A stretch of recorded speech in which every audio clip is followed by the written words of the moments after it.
Hello friends, welcome in medicine and GK with Dheeraj sir. तो बच्चों, आज का टॉपिक है हमारा आरएनए एंड डीएनए।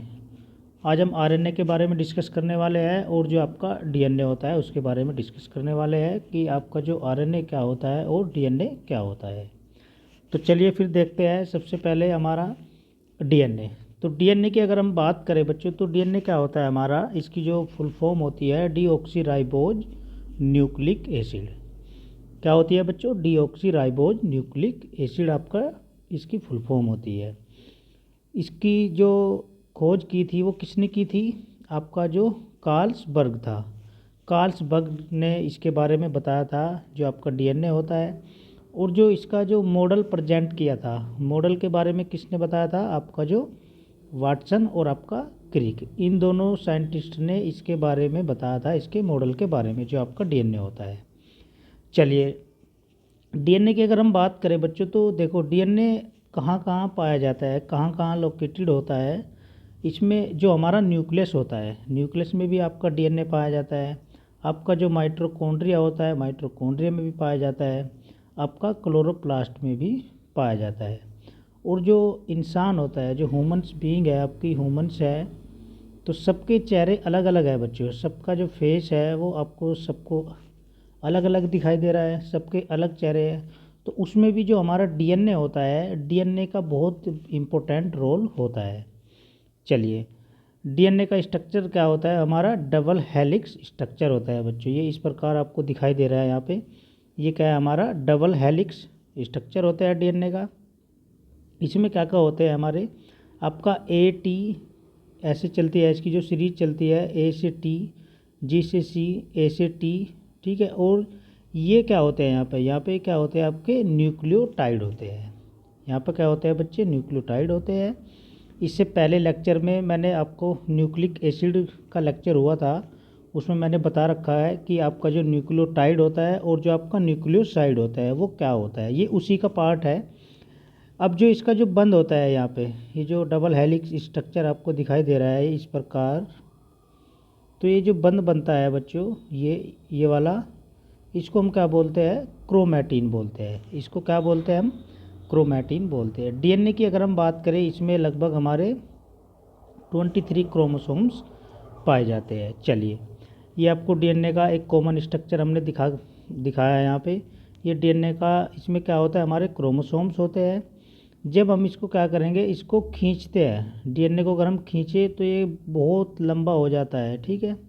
जितना आपका एक बास्केटबॉल का जो फील्ड होता है, ये लगभग उतना बड़ा हो जाता है। तो जब हमने डीएनए को खींचा तो इस प्रकार इसका ये स्ट्रक्चर निकल के आया डबल हेलिक्स की फॉर्म में। और इसको हम क्या बोलते हैं? यही क्या कहलाता है? हमारा जीन कहलाता है बच्चों। यही क्या, इसको ही हमने क्या माना? ये जीन होता है, ठीक। और इसकी जो लंबाई होती है जी, ये जो गैप आपको दिखाई दे रहा है, इसकी लंबाई होती है 34 एंगस्ट्रॉम, इसकी लंबाई होती है। तो डीएनए इतना समझ में आ रहा है, डबल हेलिक्स स्ट्रक्चर होता है ये आपका। माइटोकॉन्ड्रिया, क्लोरोप्लास्ट, इनमें सब में पाया जाता है। 23 क्रोमोसोम्स होते हैं। चलिए, ये क्या होता है हमारा? डीएनए डबल हेलिक्स स्ट्रक्चर होता है। अब डीएनए की अगर हम बात करें बच्चों, तो डीएनए देखो क्या होता है, दो प्रकार का होता है। एक तो आपका होता है न्यूक्लियोसाइड और एक होता है आपका फॉस्फेट। इतना समझ में आ रहा है? फॉस्फेट यानी फॉस्फोरस भी हम इसको बोल सकते हैं। चलिए, अब न्यूक्लियोसाइड क्या होते हैं? न्यूक्लियोसाइड भी दो चीज़ों से मिलके बनता है। एक तो होता है बच्चों हमारा शुगर, शुगर जिसके अंदर क्या होते हैं? पेंटोज शुगर पाया जाता है। पेंटोज मतलब जिसके अंदर 5 कार्बन एटम पाए जाते हैं, ठीक है। दूसरा होता है हमारा नाइट्रोजन बेस, नाइट्रोजन बेस होता है। और इसको ही हम क्या बोलते हैं? डीऑक्सीराइबोज शुगर बोलते हैं बच्चों। इसको ही हम क्या बोलते हैं? डीऑक्सीराइबोज शुगर के नाम से हम इसको जानते हैं। अब बात करते हैं हम नाइट्रोजन बेस के बारे में, कि जो इसके अंदर आपका न्यूक्लियोसाइड है उसके अंदर आपका डी नाइट्रोजन बेस भी होता है। तो नाइट्रोजन बेस हमारा क्या होता है? दो प्रकार का होता है। इसमें दो रिंग होती है हमारी, एक तो प्यूरिन होती है और आपकी पायरिडिमीन होती है। तो प्यूरिन और आपकी पायरिडमीन, तो इसमें अगर हम बात करें, प्यूरिन में होती है आपकी एडेनिन और आपका ग्वानिन। पायरिमिडीन की अगर हम बात करें तो इसमें आपका थायामीन होता है बच्चों और आपका साइटोसिन होता है। अब डीएनए और आरएनए को हम कैसे पहचानेंगे कि ये आपका डीएनए है या आपका आरएनए है। तो बच्चों कैसे पहचानते हैं, देखो एटीजीसी अगर है तो आपका डीएनए है, ठीक है। और एयूजीसी है तो आपका आरएनए है। अब टी की जगह क्या किसका ट्रांसफॉर्मेशन हुआ है, आपका जो यूरेसिल है, ठीक है बच्चों। एडेनिन, गुआनिन, साइटोसिन और आपका थायामीन, ठीक। और इसमें आपका क्या है, एडेनिन, यूरेसिल, गुआनिन और आपका साइटोसिन। तो आपका टी और आपका यू, अगर टी है तो आपका डीएनए है, थायामीन है। और अब अगर आपका यूरेसिल है तो आपका आरएनए प्रेजेंट होता है वहाँ पर। इतना समझ में आ गया। चलिए अब देखो जो इनके अंदर जो एक बॉन्ड बनता है वो किस प्रकार का बॉन्ड बनता है बच्चों, ऐसे बनता है ATGC, जो अभी ऊपर भी बताया मैंने, ठीक है। तो इस प्रकार का बॉन्ड हमें बनता हुआ दिखाई देता है, जो आपका डीएनए का डबल हेलिक्स स्ट्रक्चर होता है। इतना हो गया। चलिए अब बात करते हैं हम आरएनए के बारे में कि आपका जो आरएनए होता है बच्चों वो क्या होता है, राइबोन्यूक्लिक एसिड होता है। राइबोन्यूक्लिक एसिड होता है जो कि सिंगल हेलिक्स स्ट्रक्चर होता है आपका। ये आपको सिंगल हेलिक्स दिखाई दे रहा है यहाँ पे, सिंगल फॉर्म में होता है आपका इस प्रकार का, ठीक है बच्चों।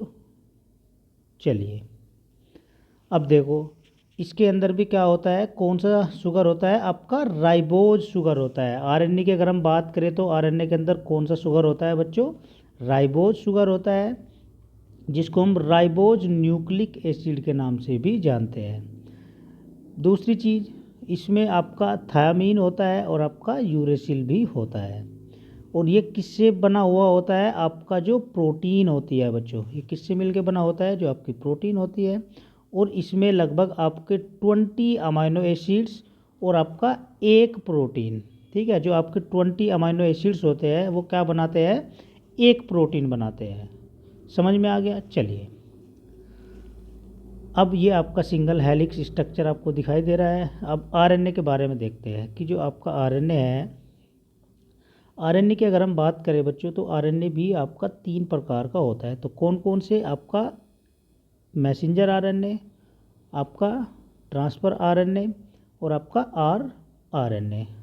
देखो इसको हम स्मॉल से देखते हैं, स्मॉल से डिनोट करते हैं, ना कि हम इसको कैपिटल से, ठीक है। तो आपका मैसेंजर आरएनए हो गया, ट्रांसफ़र आरएनए हो गया, राइबोज आरएनए हो गया। तो आपका जो अगर हम एमआरएनए की बात करें तो ये क्या कराता है बच्चों, डिटेक्शन का काम कराता है, ठीक है। मतलब किसी चीज़ को पता लगाना, डिटेक्शन कराने का काम करता है जो आपका मैसेंजर आरएनए होता है। अगर हम टीआरएनए की बात करें तो ये क्या होता है, ये ट्रांसफॉर्मेशन या ट्रांसफ़र का काम करता है बच्चों, आपका जो टीआरएनए होता है। नेक्स्ट आपका जो आरएनए होता है वो क्या कराता है, प्रोडक्शन कराता है। वो क्या कराता है, आपका प्रोडक्शन का काम कराता है। चलिए अब बात करते हैं हम इसकी। देखो ये क्या हो रहा है, डीएनए का रेप्लिकेशन हो रहा है बच्चों। जब डीएनए का रेप्लिकेशन होता है तो उस कंडीशन में ये क्या होता है, ट्रांसक्रिप्शन भी हो सकता है और आपका रिवर्स ट्रांसक्रिप्शन भी हो सकता है, जो आपका आरएनए है, ठीक है। दूसरी चीज़, यदि हम आरएनए का ट्रांसलेशन करते हैं, यदि हम आरएनए का जब ट्रांसलेशन करते हैं तो प्रोटीन बनती है हमारी प्रोटीन, लेकिन इसका रिवर्स ट्रांसक्रिप्शन नहीं होता, ठीक है। ये इस प्रकार नहीं होता।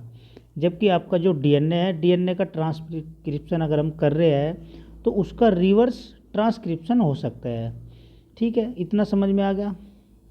अगर आपको समझ में आया है तो आप इस वीडियो को आप शेयर कर सकते हो, लाइक और सब्सक्राइब भी कर सकते हो, ताकि हम और अच्छी वीडियो लेके आएंगे, ठीक है। अगर किसी बच्चे को प्रॉब्लम है तो आप मुझे कांटेक्ट कर सकते हो, मुझे व्हाट्सअप कर सकते हो, ये मेरा नंबर है,